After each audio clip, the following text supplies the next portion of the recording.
So yeah, I wanted to come and do this live today because it's a very special day for me today. Unbelievably, I can't really believe this. It is 5 years to the very day since I had my premiere of my debut feature documentary, The Atom, a Love Affair. Go and find it on Netflix if you've not seen it. So yeah, 15th of May 2020. And as it's probably obvious from that date, we were right in the middle of lockdown. We're about, I think, 6 weeks into that first lockdown. And it was just a crazy time. So I've been thinking about it myself a lot, kind of in the last week or so. And so, yeah, I thought I'd come on and talk about it. And also, the other thing I've been thinking, just going back, I've been looking through, I've sort of let this lapse now, but I was keeping a diary. I dug it out, my 2021, a little kind of, it's called Everyday Matters. And I was just writing, a little bit about each day. And I was going back, reading through that. And it reminded me just how, in amongst all the other craziness of that time, how suddenly just everything went virtual. All our culture, like our collective culture, suddenly, the theatres shut, the cinemas shut, sporting fixtures were cancelled. Suddenly we're all in our homes, and all that culture had to be reimagined virtually. So I saw some things in my diary that I had done at that time, and I thought maybe it'd be interesting to see if anybody had any memories about that. But anyway, mainly I wanted to talk about the premiere. So yeah, for those who don't know, I was making this film for like a really long time, alongside working in TV and having my older child. So yeah, as well as the pandemic happening, my second child, my daughter, was born in the middle of March. And I remember the week, I think, that she was born, we booked our real premiere. Well, it wasn't our real premiere then, but our physical premiere. I live in Brighton, in Sussex, and the premiere was booked at the Depot Cinema, which is a fantastic independent cinema in Lewes. And the film is narrated by Lily Cole, who is she was a model originally. You probably might recognise her if you see her. She's very striking, beautiful, obviously, red-haired, amazing model. But she's had subsequently moved into acting and writing. She had a book coming out around that time, which was exploring some issues. My film is about nuclear power, and she had been exploring some stuff around nuclear in her book. So she was happy to narrate my film. And at that time, she was actually living in Sussex. So she was booked to come in person to the premiere in Lewes. And I remember my distributor, days, I think, after my daughter was born, saying, well, the premiere's booked. And I was like, oh, great. But also, I don't know, a bit worried about this whole like coronavirus thing. Because that was the other thing I remembered, like COVID, I don't think was even really a term then. It was the novel coronavirus. And at that point, we were like, yeah, maybe it might be delayed. And there was a window that really I had, because of the baby, this premiere really the film release had to happen in my maternity leave, because I've got an older child. And we were going to do shared parental leave. So my partner was going to take, I think, 6 weeks off while I took the little baby around. So we had like 20 or so screenings booked in cinemas around the UK. He was going to stay home with the older one while I went off and did these screenings. Then obviously cinemas all closed. It was like, are the cinemas going to be reopening? Initially we thought, well, we could hang on till like September, but that was getting very late in my maternity leave. And also there was going to be a lot of other movies. There was also big blockbusters that were due to come out in the summer of 2020. And most of those just got put on hold. So then you sort of had two options really, like, do you wait for the cinemas to reopen, or do we just kind of go for it? And my distributors, I mean, like, to be honest, I was like barely able to think about any of these questions, because I had a 6-week-old tiny newborn. I also had like a younger son whose world was turned upside down because he suddenly had a new baby sister, and then schools closed, and all of that was going on. And also my partner he was a key work, he works for the NHS. He is a medical physicist. So his job involves like x-rays. It's so exciting. I'm seeing lots of friendly names I recognise. Hi, Jonathan. Hi, Margaret. He was going off he was going to hospitals, which was kind of scary. You forget we have the vaccine now, but those first few months, like, it was really terrifying. We didn't know what this virus really was all about, but hundreds of people were dying every day. I mean, I was watching doing all the things, probably looking back, I think I did not help my poor little boy. I didn't help him with his anxiety. I just had the rolling news on all the time with these death counts going on every day. It was a really scary time, and he was going out to hospitals to commission like new COVID safe x-rays and things. So there was just like a lot going on. And when my distributor said, actually, I think we don't want to wait for various reasons, partly I think because of my maternity leave, but also even if we did wait, like there was no guarantees if or when the cinemas were going to reopen, and then also how many other big films, like there'd be a big queue, and realistically a documentary, a little independent documentary, is going to be down that queue. So I think like discussions were ongoing that I was not really aware of, but they came back to me. I think it was around the end of, I had found it in here, it was around the end of March, maybe early April, and it was agreed that we'd have the cinema premiere, digital cinema premiere, with the Curzon, who are an independent cinema chain in the UK. They actually already had like a home cinema platform that they'd already got going, which gave them a bit of a head start, I think. But as far as I know, before the pandemic happened, they weren't really doing. It was just like a streamer, I suppose, or you know, it was like I think a pay-per-view. I'm not totally sure, but I don't think that they were doing live things before that. But they introduced this thing called the living room Q&A, which was to sort of replace, you know, at a premiere, well, especially with a documentary, ideally at like every screening, if you can, you want to have like a panel and a discussion after the film's finished. So they created this living room Q&A thing, and Lily, who was going to come, we were going to do that, but physically in Lewes, she agreed to come online for the Curzon. And yeah, that was kind of wild, but I'll come to that in a minute. But just sort of before that, I remember, I mean, it sounds, it's, you know, first world problems, right? But I remember being kind of gutted because I was so excited about my film being in actual cinemas. And I was excited about taking my little girl around and going on this big adventure. And then I kind of felt really sad. But I've been thinking about this now, you know, it's 5 years on, I've got some perspective. Obviously, in comparison to actually a global pandemic and people dying, my film not being able to be on the big screen is nothing. But it was a big deal for me. But also, funnily enough, actually, I don't know if this was probably wasn't in my mind, it's just coincidence, but I watched a movie last night called Past Lives. I don't know, maybe some of you have seen that movie. It's with Greta Lee. And that movie is about a young Korean girl who emigrates with her family to Canada, and then kind of 25 years later, she reconnects with like an old childhood sweetheart from Korea who's come to the US. And they're talking about, you know, the lives that you didn't have, the other paths that could have happened. And so obviously there's like a parallel universe in which we were not. Yeah, it's great, isn't it, Jonathan? Everyone else had gone to bed, and I was very sort of, it was very emotional, lovely film. But yeah, there's this parallel universe in which my film did come out in the cinemas, and that would have been amazing. But then, you know, I don't know what would have happened. Other things that did happen, a lot of kind of amazing things for my film did happen because we were in a pandemic, and a big one of them was the press. So because there was not, like, suddenly there weren't that many films being released, right, because of everything that had gone on. And I'm kind of surprised, actually, when I look back at the timing of it, how quickly Dartmouth Films, my amazing distributors, how quickly and Curzon, how quickly they turned all this around. There just were not a lot of films coming out, and I was incredibly lucky to get, and I don't think, looking back through the emails, I don't think I really, again, I was in like newborn, you know, don't know what time of day it is, dealing with a little child who was homeschooling partner going off to hospitals, all this stuff going on. I don't think I really appreciated quite how amazing this was immediately. But I remember Christo from my distributor's email said, I've just had this meeting with this amazing like film PR, and she's going to do your film PR for free. She's, you know, she's not got much on. She lived in Brighton, although in fact that was irrelevant because, oh, there's my dishwasher beeping again.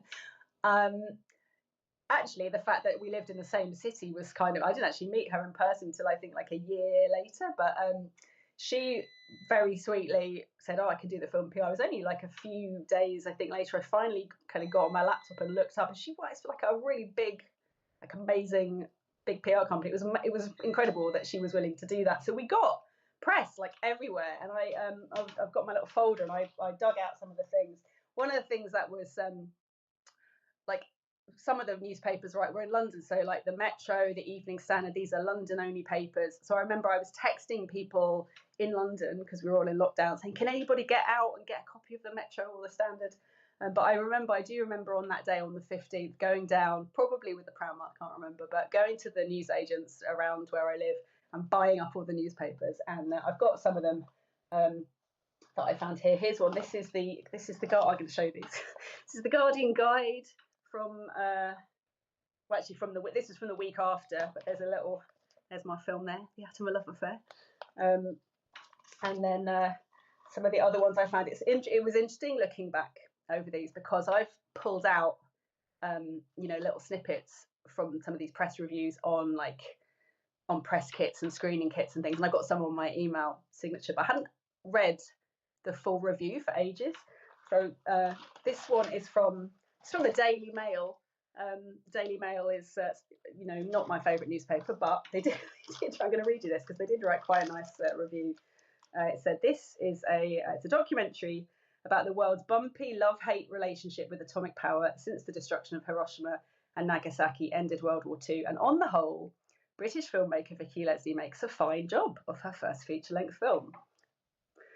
It's a dense topic, and she has assembled some heavyweight talking heads, but she leavens the film nicely with lots of jaunty film clips. But then it goes on. Unfortunately, the jauntiness goes a bit too far. The choice of model and actress Lily Cole as a narrator is a mistake. She's 32 and a Cambridge graduate, but sounds like a sixth former reading out an A-level project.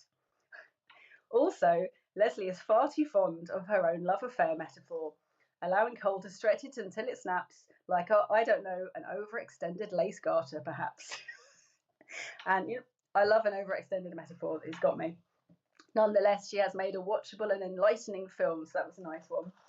But I also found in here, which again I'd sort of slightly forgotten, this is from the Times. This guy did not like my film.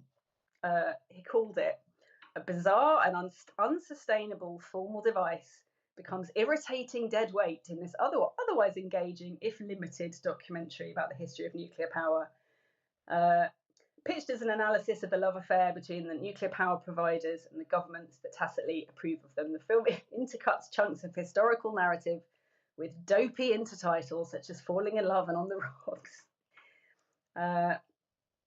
It's clearly an attempt to sex up material that is so overfamiliar.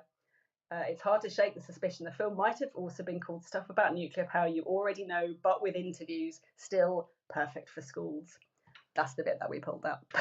Perfect for schools.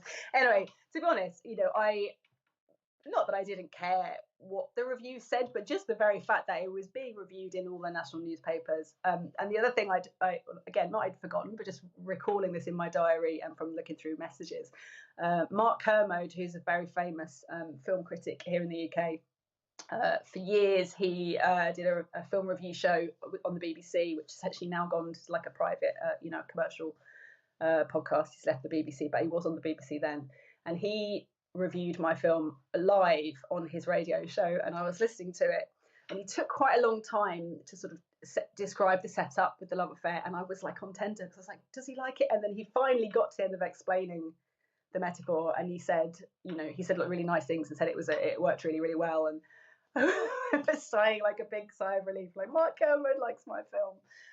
So that was amazing. And I don't think that I'm sure we would have tried to get press, but I doubt that we'd have got all that national coverage that we did get if it had just been normal times. So and that was it. That was exciting. And then the actual premiere, it was just kind of it was just like so low key. I'm really into visualizing, and I had been like imagining myself. I had already had the festival premiere, so I'd had a kind of a taste of being in the room with everybody watching it for the first time. So I had that, but there's something about the cinema which, that's when you're making a film for the cinema, that's what you're dreaming of, and that didn't happen. But I remember I went up and put a nice frock on, and then I went down into, we had like our downstairs bedroom is the office, and I went in there, and my partner and the baby and my 6-year-old were upstairs, and my 6-year-old was just incredibly excited that I was like on YouTube. I don't think he totally understood, because it was live on YouTube and on Facebook, and as well as on Curzon. We did the Q&A, and it was, I mean, it was, I think probably that must have been the first one of these online Q&As, right, that I had done, because it just wasn't really a thing, I don't think, before that. And I remember feeling like it was kind of weird, but it was exciting, and people were like typing in questions in the chat and stuff. And I had set up a little WhatsApp chat with my friends, and everybody, to say it's my red carpet moment. So I'd been getting like some nice little texts and stuff, but it wasn't the same, obviously. And then it finished, and the baby needed feeding, so I went upstairs and I changed back into my pajamas. I think I had like some bubbles in the fridge, but I think I might have had like a sip or something. But I was breastfeeding. I couldn't even really toast my success, but it was amazing. And it just seems really wild to look back on that time. So yeah, that's my memories of, I don't know what time it is, I've just been wittering on, but that was my memories of my movie. So I don't know, so I guess maybe we could start talking about the other cultural stuff. So I did watch lots of Netflix and stuff. I was looking back, one of the things I watched, and I don't know if this might be quite a British I don't know if this has been shown elsewhere, but I made a note in my diary that I had my first binge watch of the pandemic and of my maternity leave, and I watched in the first kind of week after she was born, I watched all 5 series of Last Tango in Halifax, which was wonderful.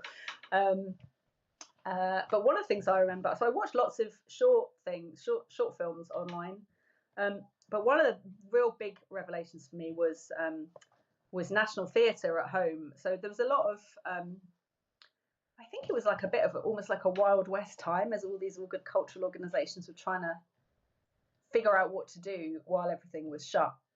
And I do remember talking to my distributors about this, that it was a little bit tricky, because a lot of that stuff was free to start with, which was great at that time, but it sort of set a precedent of people sort of thinking that they didn't need to pay for stuff, and so that's one of the legacies, or probably not now, we're 5 years on. But yeah, National Theatre at Home, I don't know if anybody remembers, this is England, which is subsequently has had several like iterations. I watched that on the National Theatre at Home. And things like sport as well. I'm a big sports fan, so I remember things like Match of the Day, because obviously there was no football, so they were doing things like sort of like live podcasting, I suppose, where they were just kind of getting together and talking about their favourite ever, the top 10 goals by a left back or something. I can't remember, but yeah, I don't know. I'm running out of steam a little bit here, so I don't know if anybody. I don't really quite know how this works. Do people put things in the chat, or I can I can wrap it up.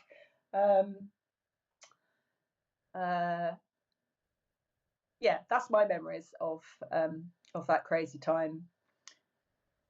It was an amazing time for me. I should say I did eventually get some cinema screenings, and it was great, but it wasn't the premiere, so it wasn't quite the same. I don't know really how this works, but I feel like I'm I'm running out of steam, so I think I'm gonna wrap it up, and I think that this gets automatically recorded, and I'm gonna send it out. Oh, thank you. Yeah, I hope it's interesting. It's just had a comment. It's interesting stuff to talk about, and it's I think it's going to become like a weird. Oh, Rachel, just realised my partner's organisation did a screening of it with you. Oh, what organisation was that? How exciting! I have done lots of screenings subsequently. Yeah, I just wonder if we're going to like look back on that. It was just like such a wild time, wasn't it? Like, I remember there was another film that my distributors were releasing, Brighton Energy. That was my kind of my premiere at the Duke of York's. That's my local cinema in Brighton. That was great. That was probably like the other like real big emotional one for me, apart from the, oh my goodness, my dishwasher is wanting to get a starring role today. Yeah, there was another film that Dartmouth were releasing, and with that film, I think it was not quite I don't think it was quite as far. Like my film was finished. Like we had already had the festival premiere at the previous November, and the cinema run was going to be in like June, I think. So yeah, that film they did hold off, and he did have. They did. Gosh, I'm drawing a blank now. It was about. Oh God, I'm so embarrassed. I didn't. This is off the cuff now. I forgot the name of the film. It's about the Nike trainers and Michael Jordan.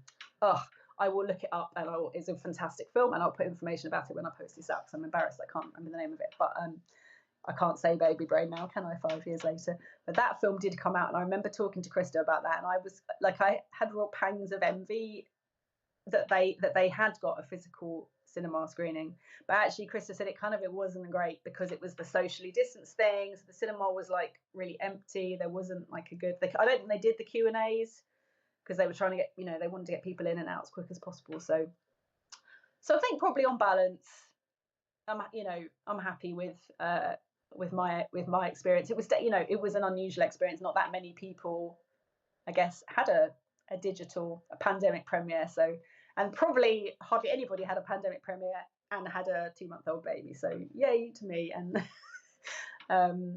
so anyway, I'm losing my thread a little bit now. So I'm going to say thank you very much, everybody, for this. And I don't know what I do now, how to finish this. Oh, I just seen there's a button at the top that says end. So thank you for coming. Watch my film, and I'll see you in notes and chat and in my next post very soon. Thank you, everybody. Bye.